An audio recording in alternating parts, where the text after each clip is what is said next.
Welcome back to another episode of Fantasy Endzone. I'm your host, Jake. As always, you can follow me on X, Twitter, whatever you call it, Louis Lewis 5. That's Lewis, Lewis, and the number 5. It's also right there on the screen if you're watching on the YouTube channel. And again, every YouTube channel comes out on Tuesdays. If you're listening to the podcast, it comes out Wednesdays. So with that, thanks for tuning in to today's show. Today, I will be talking about injuries that occurred. I mean, I'm sure all of us have heard about Bo Nix and, what devastating news that is for the Broncos. Talk about my thoughts about the divisional matchups that just occurred. And we'll dive deep into the quarterbacks at the free agency, the draft, trade targets, all that, etc., coming into the 2026 season. So with that, let's get fantasy.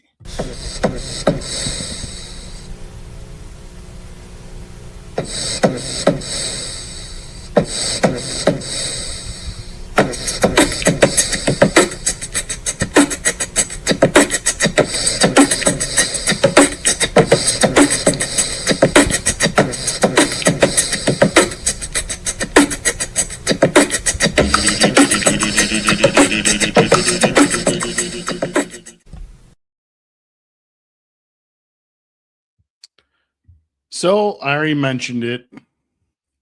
Devastating news for the Denver Broncos and their fans.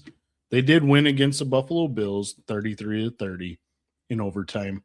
Unfortunately, though, the second and last play, Bo Nix actually fractured his ankle, making him miss the rest of the season, the playoffs, everything. And they're going to have to start with Jarrett Stidham. He's going to have to be the starter the rest of the year, the AFC Championship, and if they make the Super Bowl. Can you imagine, though, in a world that if with this news and the other news, Sam Darnold playing through his oblique injury, I mean, he's been questionable the last 2 games. Actually, this last game because they only played once so far. But nonetheless, he was very questionable because he injured it on Thursday during practice. Can you imagine if both the number 1 seeds make it? Jarrett Stidham is starting at quarterback in the Super Bowl versus Sam Darnold. But if he injured seriously, it'd be Drew Lock or the rookie Jalen Milroe. Man, can you imagine some world of whatever it could be? But yeah, let's hope it doesn't go that way. So I mean, those are your 2 biggest news injuries. Of course, last week we covered the coaching carousel. Well, just got that much bigger / I guess filled up after the loss of Bills losing. They fired Sean McDermott after 9 seasons. He went 8-8 in the playoffs. Couldn't ever get over that hump. I just read an article saying he had a meeting with the GM and a couple other higher-ups and said, this is what we need. And they apparently didn't go well to get over that hump. That's what McDermott was telling them, and didn't go well. Well, I mean, just in a playoffs with no Burrow, no Mahomes, no Lamar Jackson, and Josh Allen, I feel for him. It's unfortunate. He did throw the turnovers, the catch, not catch, whatever you want to call it. To me, I'm guessing I'm going to stick with it. It's an interception.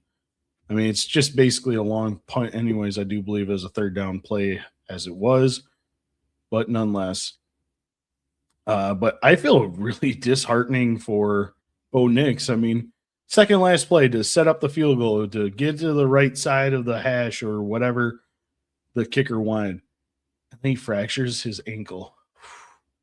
Cute. Just imagine that. The second last play of the game, you fracture your ankle, and now you're going to AFC Championship.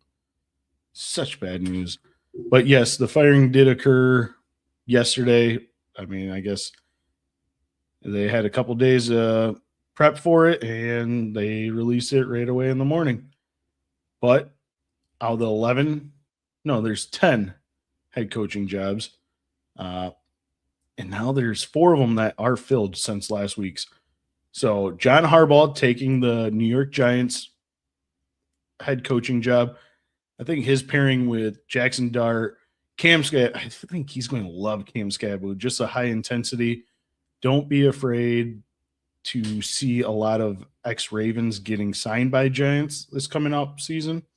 I know there's, I think, Linderbaum, and maybe even install a fullback because they love to run with the fullback when John Harbaugh is the head coach. But I think those two, he's going to love, Malik Neighbors once he's healthy. I don't know the news with his crutch, his cane, whatever he's doing with his ACL injury that occurred early on in the season. Kevin Stefanski, he signed with the Falcons. I got those two mixed up. I did predict some of these, but he signed with the Falcons. I mean, we seen what a great running back, I guess you'd say, Nick Chubb would do in his offense. Granted, he's probably going to have different coordinators and everything else. But can you imagine Bijan Robinson, especially Tyler Algier, is going to be a free agent? Bijan could go to the moon. To me, he's the 101 in redraft leagues next year. As of right now, obviously, he's my guy that I would be targeting at 101. But it also depends. What are they going to do with the quarterback situation? When is Michael Penix going to be coming back healthy? We don't know. And, I mean, he's got Kirk Cousins there as of right now as a backup. I don't think he's going anywhere. I know he could be a trade target, but I don't see that going. But I think this is a good signing for the Falcons. Now to my disappointing signings.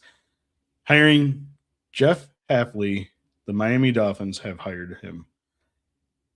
It makes sense. New GM is from Green Bay.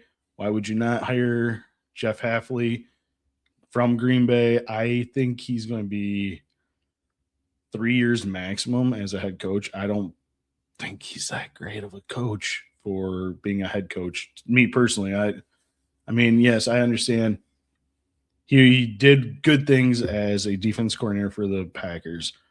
I mean, I'm a Packer fan. I watch him, but ever since Micah Parsons got hurt, they're allowing 10 to 11 more points a game after the injury. He couldn't cut it as a Boston College head coach. I mean, he's subpar 500 at best. Granted, yes, you got the NIL deal, so how can you compete with that? I mean, some teams figure it out. Indiana, but I just don't think – I think he's going to flop. Again, I'm not a big fan of defensive coordinators being hired as head coaches, and that brings me to the last guy that's been hired, Robert Saleh, to the Titans.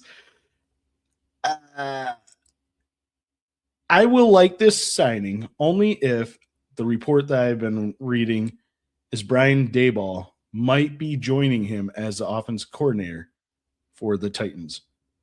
If Daboll can be the offense coordinator, I like it.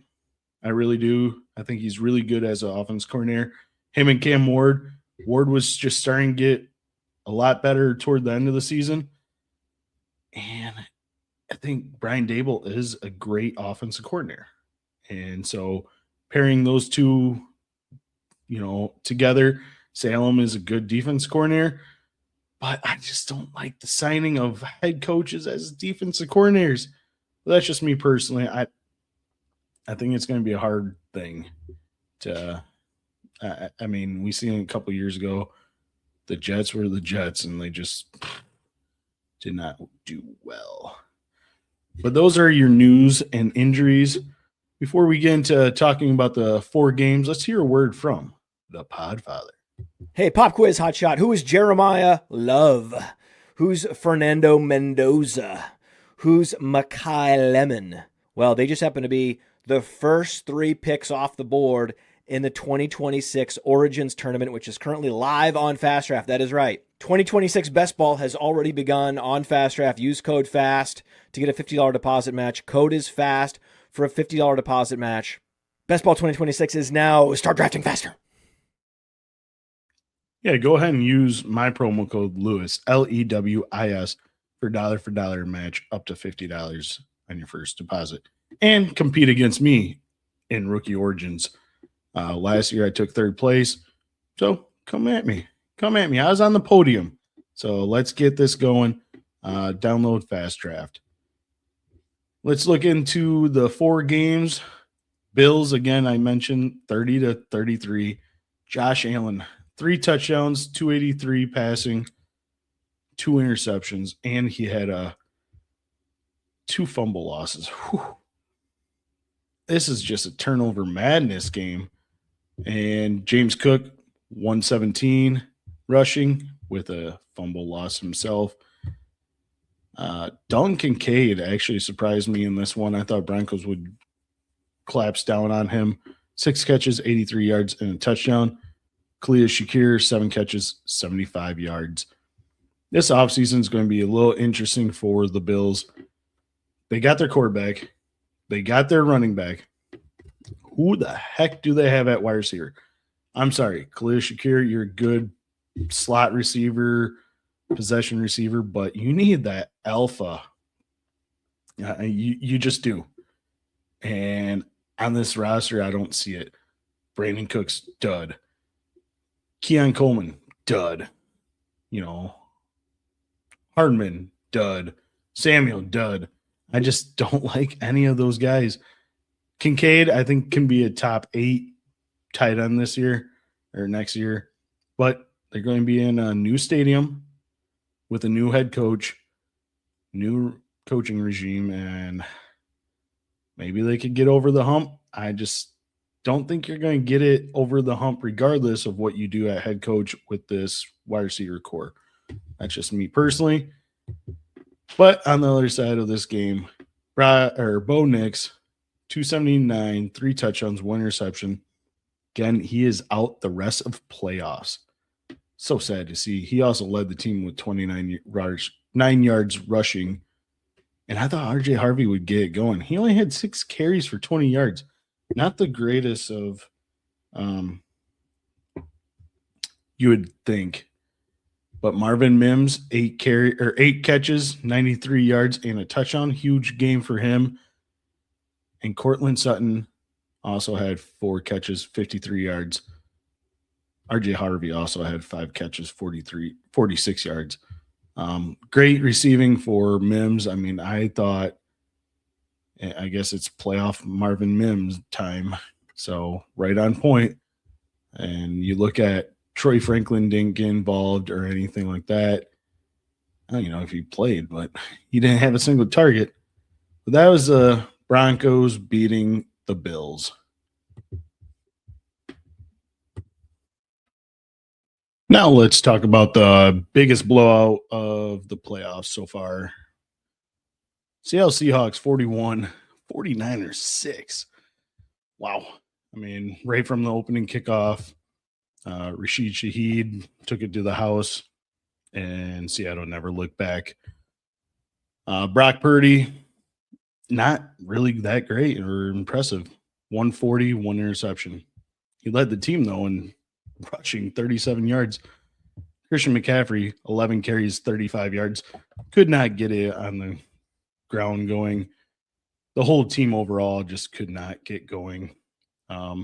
Even with the loss of George Kittle last week with the Achilles tear, Jake Tunges, 5 catches, 59 yards. And then you got McCaffrey, 5 catches, 39 yards, and Juwan Jennings, 2 catches, 23 yards. It was just a bad performance overall for the 49ers. On the other hand, Seattle Seahawks, Sam Darnold, 12 for 17, 124 and 1. But the man, the myth, the legend, Ken Bones, K9, Ken Walker, 19 rush attempts, 116, 3 touchdowns. He got the hat trick. And I forgot to mention with the injuries, Zach Charbonnet, torn ACL. That means Ken Walker is the bell cow running back going forward for the rest of the playoffs for Seattle. And this makes it really interesting timing because I don't think Charbonnet plays at all next year. And if he does, it's going to be like the last 3 weeks of the season. So Ken Walker is a free agent. Do they go after it in the draft? Do they sign Ken Walker back? We'll cover some of that next week when we talk about the running backs. But just a heads up going forward. Cooper Kupp led the team with 5 catches, 60 yards. JSN, 3 catches, 19 yards, 1 touchdown. I mean, they didn't really have to do much, but that was just a blowout. Next game, the Texans 16, the Patriots 28. Patriots pull off the win, and let's look at the stats quick because it was a turnover Texans team. I mean, they're serving up turnovers like it was a bakery. Stroud had 4 interceptions, I believe, in the first half. Woody Marks fumbled on like the 10-yard line about to score.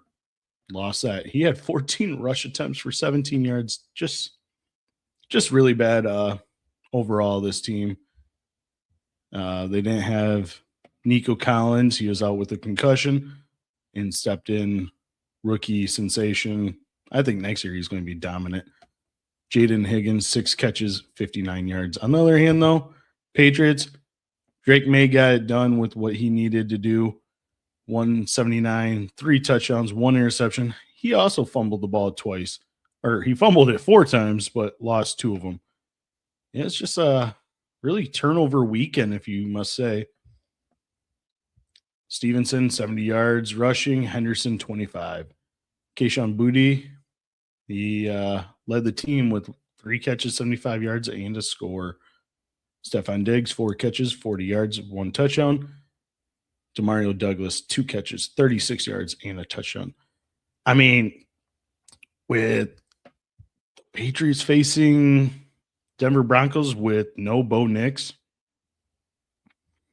congratulations, Mike Vrabel. You're going to make a Super Bowl appearance in your first year as a head coach of the Patriots.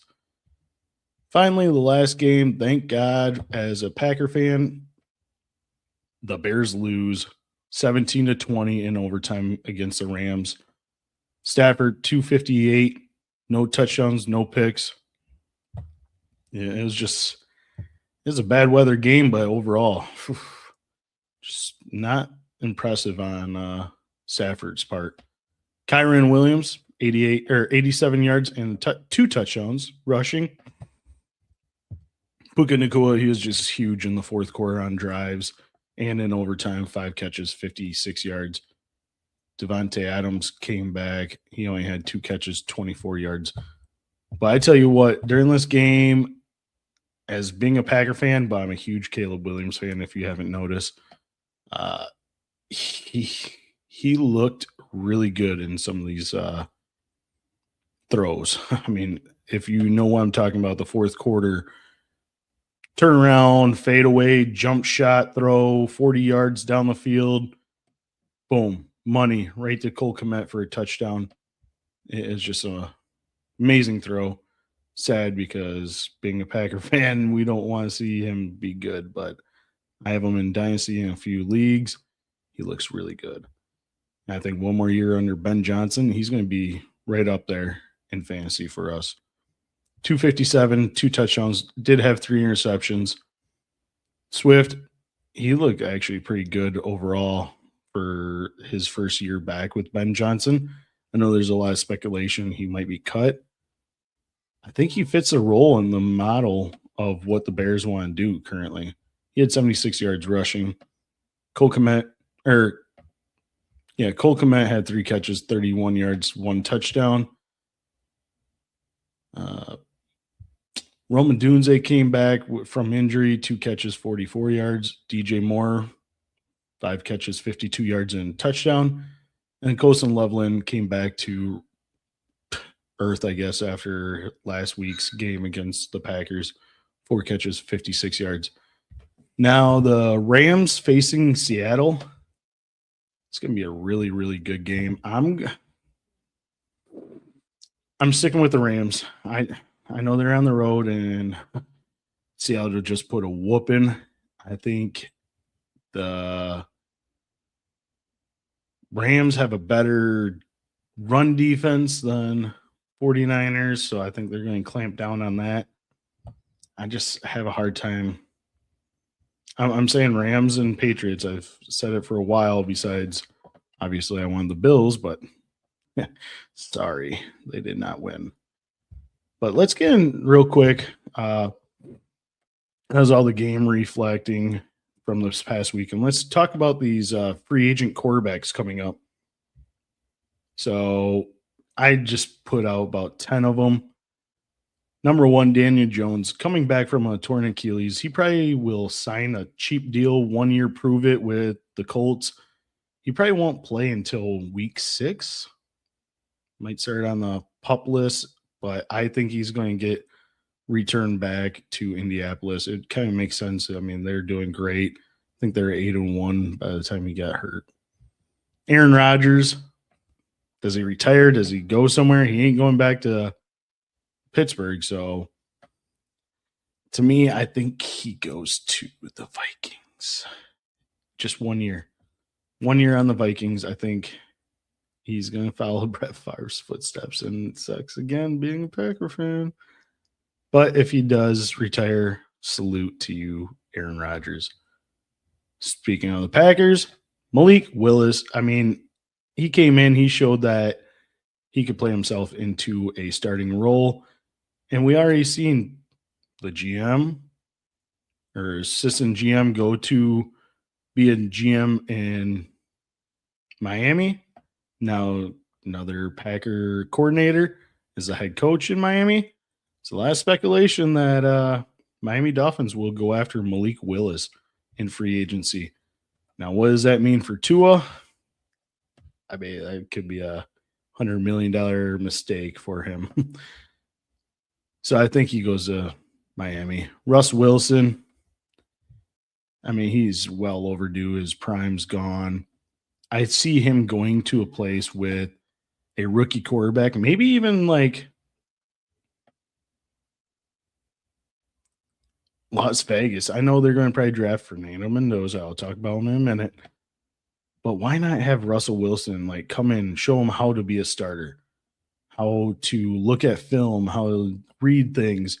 I know Tom Brady's going to be there, but the guy that's there day in, day out will help way more. I mean, look at what Jackson Dart's done just by learning from Russell Wilson, or Bo Nix recently learning from him.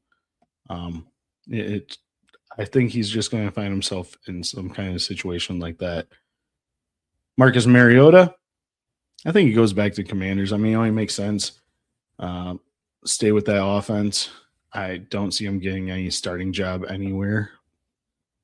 At least I wouldn't. I mean, yeah, no thanks. Zach Wilson, back up somewhere. I mean, he could go maybe to what's a good team? I mean, hell, he might even go to the Packers because they're going to be looking for a new one.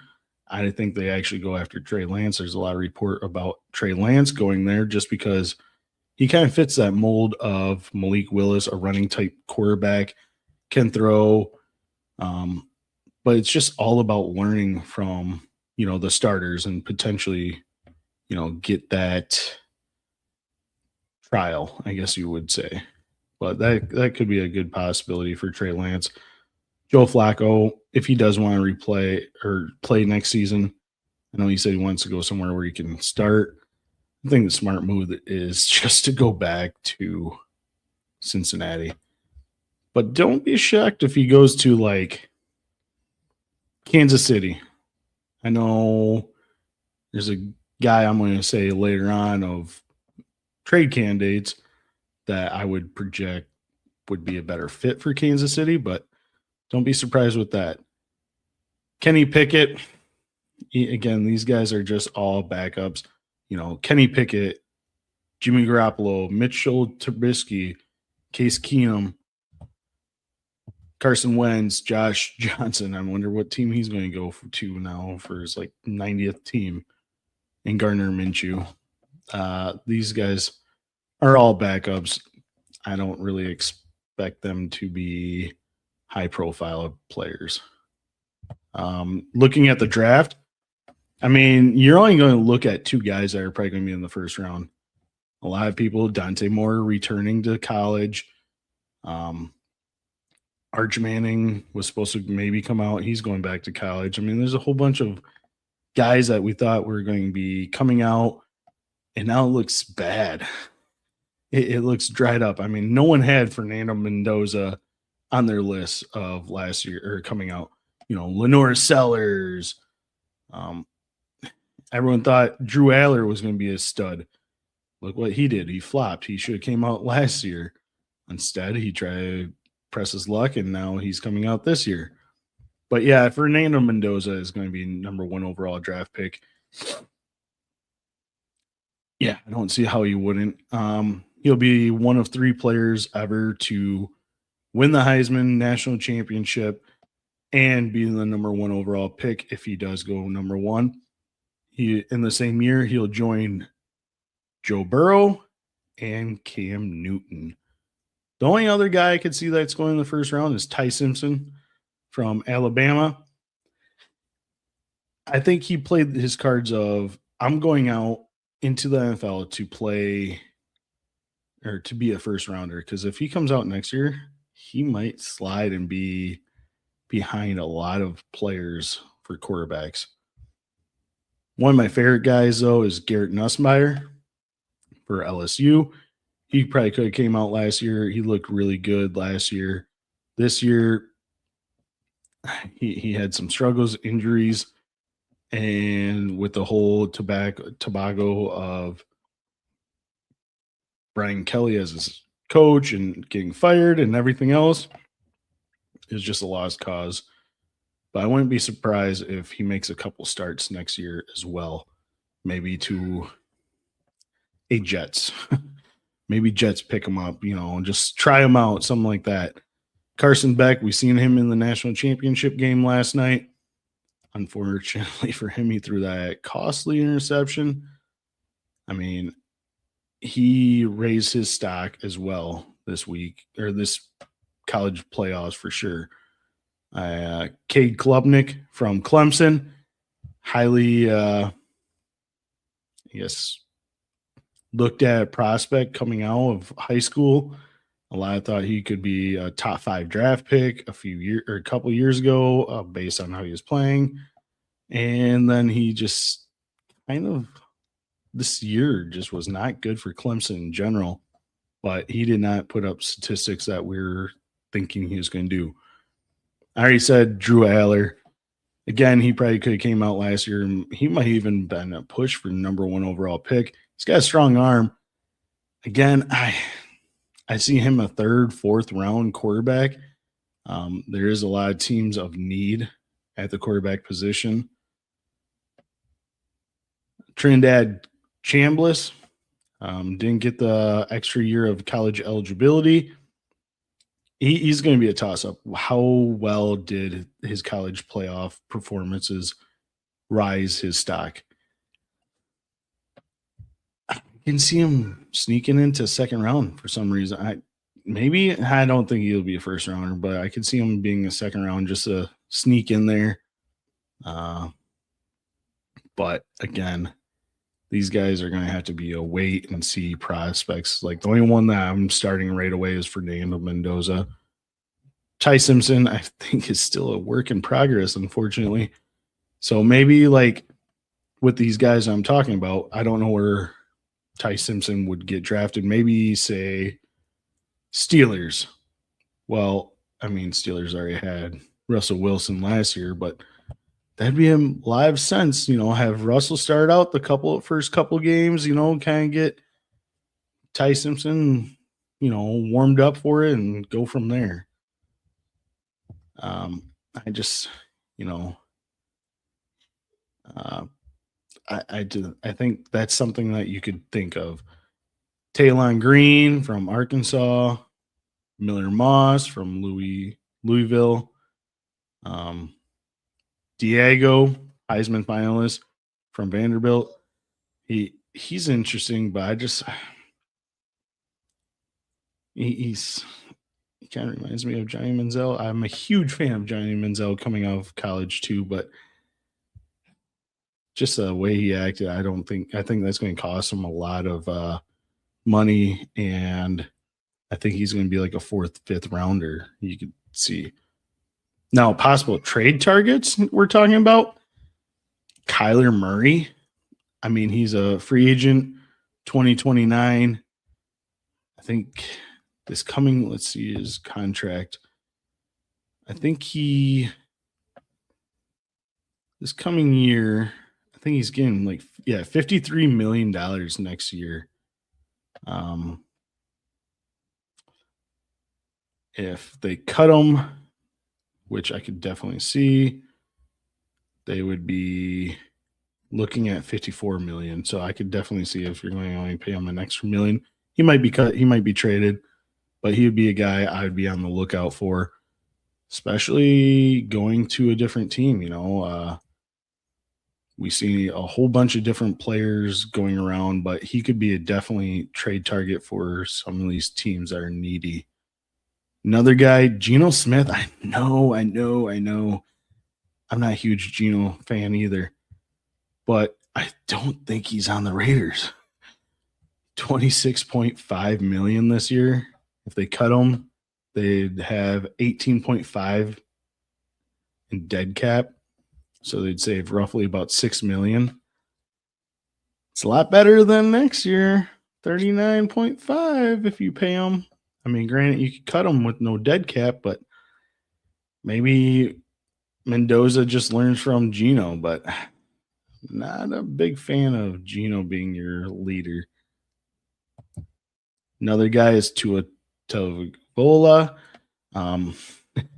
His contract is just stupid. Let's see here. He'll be 2026. This year, they really can't cut him because cap savings is another 49. Oh my God. So if they cut him this year, it'd be $99.2 million if they cut him in dead cap. He's due 56.2 next year, 53. 2028, $65 million. Oh my God. And then you got void years. That's a bad signing for them. Man, that's not a good look for the Dolphins, but we have seen players get moved on, Russell Wilson. We've seen him get cut for big money. And maybe Tua's the same way. The biggest guy a lot of teams I think are going to go after is Mac Jones. He's only $3.9 million this coming year. He played really well when he played for Brock Purdy. I don't think it has to be above and beyond for the 49ers to be like, yeah, you know what? Let's take that pick over a capable starting quarterback, especially at that rate for $3.9 million. You're not going to see a lot of that. So I expect Mac Jones to be with the 49ers, unless if a trade blows him away, maybe like a second rounder. That's what I would have to have if I'm the 49ers for that price of what I have him for. I don't see any other way. I'm not going to really predict where these guys go. I mean, I said some of them, Daniel Jones back to Indianapolis, Rodgers, Vikings, Malik Willis, Dolphins. I mean, Fernando Mendoza is going to be drafted 1 overall by the Raiders, or I know there's rumors about the Ravens possibly trying to trade Lamar. So maybe something along those lines. I don't know what's going on with the Lamar rumors. But yeah, that's another team. And then another guy that for a trade target, if I'm the Kansas City Chiefs, Jacoby Brissett makes a whole lot of sense to go out and get him to fill the void while Patrick Mahomes comes back from his torn ACL. It would be I think that'd be the home run hit for Kansas City Chiefs. Trade like a fifth rounder, maybe sixth rounder. I mean, I think you could get it done for something like that. So I'm looking at that. No, I don't know where else like Nussmeier and everyone else would want to go, but that's what I'm projecting. And with that, that is a wrap of Fantasy Endzone. I'm headed off. You got kids got sports, got to take them to that. But be sure to smash that like, follow, subscribe button if you're watching on the YouTube channel. And if you're listening on the podcast, click the little bell notification. Let us know. Give us reviews. Let me know what you're thinking. I'll be back here on Player Profiler next week, Tuesday. And also, don't be afraid to message me on X, Twitter, whatever, at Louis Lewis 5. It's LEWY, LEWIS, and the number 5. I'll answer you and bring these questions to the show next week. Again, I'm covering the quarterbacks this week, running back, wide receiver, tight end, and then probably, start getting into our rookie content. So be sure to check that out. We're going to be transforming into the Dynasty. I'll have rookies of the week. I'll have guests coming on. So be prepared for that. Tune in, and always tune in to Player Profiler for expert analysis and fantasy tips. As always, remember to follow me on X, Twitter, and then guess what? I'll see you fantasy heads next week. Till then, have a good one and peace out. From the Podfather to you, I deeply appreciate you tuning in. And many ask, what can I do? What can I do to help support the hosts, the research they do, the production costs? Go to playerprofiler.com, Dynasty Deluxe, World Famous Draft Kit, Rankings, DFS Dominator, and of course, data analysis. Subscribe to any one of those, and you support all of us and take Player Profiler to the moon.